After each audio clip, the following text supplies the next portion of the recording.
Oke, baik. Selamat datang dalam pembelajaran geografi.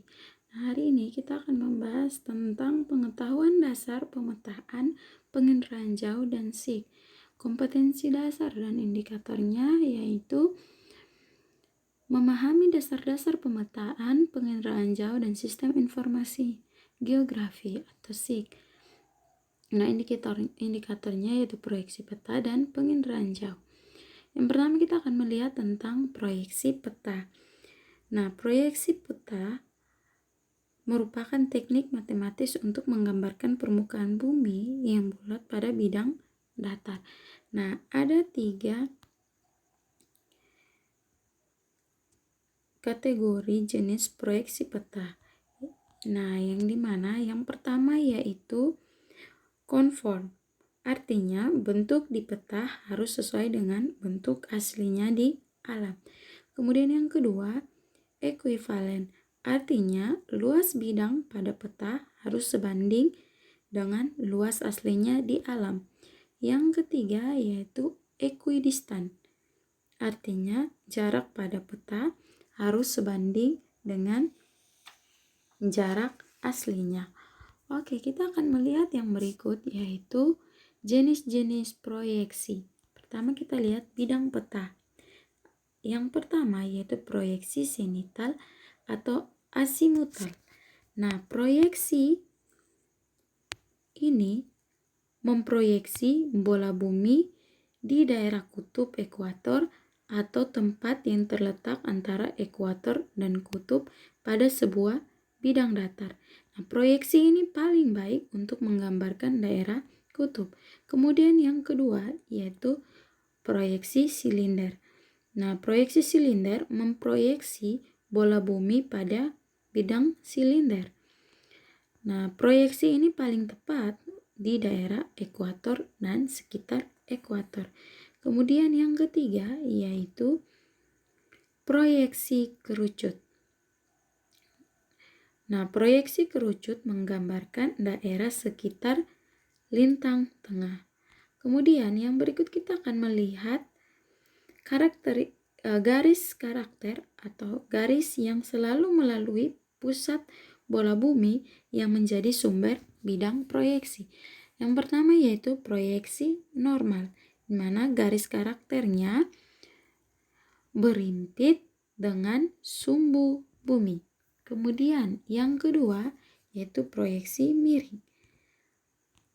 Garis karakternya membentuk sudut miring dengan sumbu bumi. Kemudian yang ketiga yaitu proyeksi melintang. Garis karakternya tegak lurus dengan sumbu bumi. Kemudian kita akan lihat yang ketiga yaitu titik persinggungan. Nah, proyeksi tangen.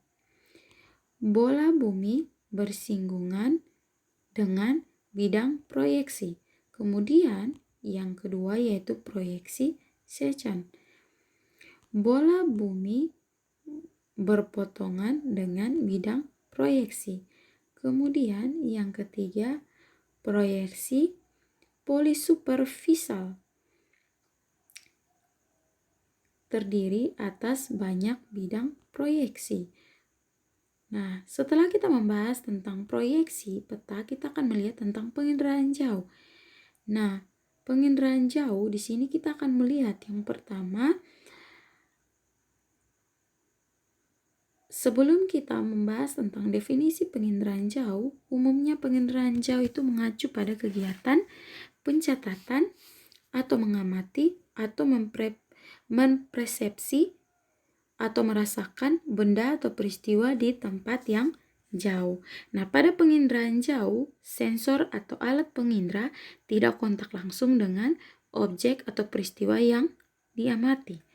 Nah, informasi dari benda atau peristiwa membutuhkan media intervensi untuk sampai ke sensor atau alat pengindera.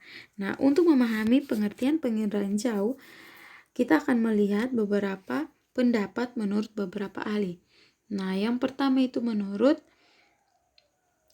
Lillesan dan Kiefer. Penginderaan jauh adalah ilmu dan seni untuk memperoleh informasi mengenai suatu objek, daerah, atau fenomena melalui analisis data yang diperoleh dari alat perekam atau sensor yang menggunakan gelombang elektromagnetik sebagai media perantaranya tanpa menyentuh objek, daerah, atau fenomena tersebut. Kemudian menurut David T. Lidgren, pengertian penginderaan jauh adalah berbagai teknik yang dikembangkan untuk memperoleh dan menganalisis informasi tentang bumi. Setelah kita mengetahui definisi penginderaan jauh, kita akan melihat komponen penginderaan jauh. Komponen penginderaan jauh itu merupakan suatu sistem yang melibatkan beberapa komponen dalam penginderaan jauh. Yang pertama itu adalah energi. Kegiatan penginderaan jauh melibatkan gambaran objek permukaan bumi yang didapatkan dengan sensor yang berada di atas permukaan bumi. Agar dapat direkam dengan baik oleh sensor, penginderaan jauh melibatkan energi untuk mendapatkan gambaran permukaan bumi. Ada dua jenis energi, yaitu energi gelombang elektromagnetik alamiah yang berasal dari sinar matahari, dan yang kedua yaitu gelombang elektromagnetik buatan yang digunakan untuk memancarkan gelombang cahaya dengan panjang gelombang tertentu. Penginderaan jauh memanfaatkan tenaga buatan disebut sistem aktif. Contohnya yaitu sistem kerja radar. Kemudian yang kedua yaitu atmosfer. Penginderaan jauh menggunakan spektrum elektromagnetik untuk menjalankan fungsinya. Untuk mendapatkan gambaran area yang luas, umumnya sensor diletakkan pada jarak yang jauh dari permukaan bumi. Sensor tersebut akan menangkap gelombang elektromagnetik yang dipantulkan oleh permukaan bumi. Namun ada beberapa bagian spektrum elektromagnetik yang dapat melalui atmosfer dan mencapai permukaan bumi. Bagian ini disebut jendela atmosfer. Selain itu panjang gelombang yang paling banyak digunakan dalam penginderaan jauh adalah yang pertama yaitu spektrum gelombang cahaya, yakni spektrum gelombang yang mempunyai panjang gelombang antara 0,4 lambda sampai 0,7. Kemudian ada spektrum gelombang cahaya inframerah, yakni spektrum gelombang yang mempunyai panjang gelombang antara 0,7 sampai 1,0. Kemudian ada spektrum gelombang mikro, yaitu spektrum gelombang yang mempunyai panjang gelombang antara 1,0 sampai 1,0 m. Kemudian kita akan lihat objek. Objek adalah segala sesuatu yang menjadi sasaran dalam penginderaan jauh.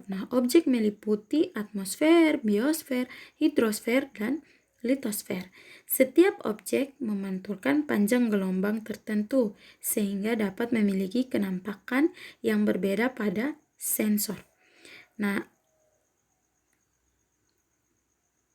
Ada 4 variasi yang dapat digunakan untuk membedakan suatu objek, yaitu yang pertama variasi spektal. Variasi spektal adalah variasi pantulan atau pancaran gelombang elektromagnetik akibat perbedaan panjang gelombang. Umumnya itu terdapat pada spektrum gelombang tampak, contohnya warna dari suatu objek. Kemudian variasi spasial. Variasi spasial adalah variasi pantulan atau pancaran gelombang elektromagnetik akibat perbedaan bentuk, ukuran, dan tekstur suatu objek. Kemudian variasi temporal adalah variasi pantulan atau pancaran gelombang elektromagnetik akibat fungsi waktu, bisa harian atau musiman. diperkaya dengan informasi mengenai siklus tanaman. Variasi ini dapat digunakan untuk mengenali tumbuhan. Kemudian yang keempat yaitu variasi polarisasi. Nah, variasi ini adalah variasi pantulan atau pancaran gelombang elektromagnetik akibat polarisasi. Nah, polarisasi terjadi ketika gelombang elektromagnetik sebagai gelombang transversal mengalami penyerapan sesuai arah polarisasinya. Umumnya, variasi ini terjadi pada spektrum gelombang mikro. Kemudian yang keempat yaitu sensor. Nah, sensor ini adalah benda yang digunakan untuk melacak, mendeteksi, dan merekam objek-objek di alam dalam jangkauan tertentu. Nah, sensor ini bekerja dengan cara merekam gelombang elektromagnetik yang dipantulkan oleh permukaan bumi. Tiap sensor memiliki tingkat kepekaan yang berbeda. Nah, ada beberapa kemampuan dasar yang dimiliki suatu sensor yang dapat digunakan untuk mengenali suatu objek atau fenomena, yaitu yang pertama, resolusi spasial. Nah, resolusi spasial adalah kemampuan sensor untuk membedakan objek yang kecil. Semakin kecil objek yang dapat direkam oleh sensor, semakin baik resolusi spasialnya. Kemudian yang kedua yaitu resolusi spektral. Adalah kemampuan sensor untuk merekam rentang panjang gelombang tertentu. Semakin baik resolusi spektral suatu sensor, semakin panjang rentang panjang gelombang yang dapat direkam. Kemudian yang ketiga yaitu resolusi radiometrik, adalah kemampuan suatu sensor untuk membedakan objek berdasarkan perbedaan sifat pemantulan atau pancaran gelombang elektromagnetiknya. Kemudian yang keempat, resolusi thermal, adalah kemampuan suatu sensor untuk mengenali objek berdasarkan perbedaan suhu. Nah, yang berikut yaitu perolehan data. Nah, perolehan data dapat dilakukan dengan cara manual, yaitu dengan cara menginterpretasi foto udara secara visual, dan cara untuk numerik atau digital, yaitu dengan menggunakan data digital melalui komputer. Kemudian yang berikut yaitu penggunaan data.